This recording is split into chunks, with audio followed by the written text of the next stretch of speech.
So in this class, you're gonna learn how to use a knife safely. It's something so basic, but something that a lot of people don't know how to do or do confidently, so it keeps them from cooking more and more things. Once you learn how to use the knife confidently, you can jump in the kitchen faster and just have a little more fun with it.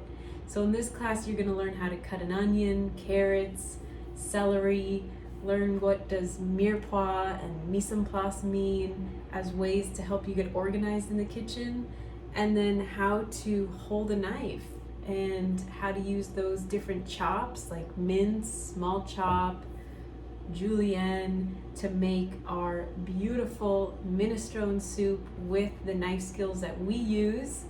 This is a 30-minute recipe you can make for a weekday, so hopefully you love it and you make it again and again for your family, because it's such a simple, healthy preparation that you can whip up during the weekday. So let's get started.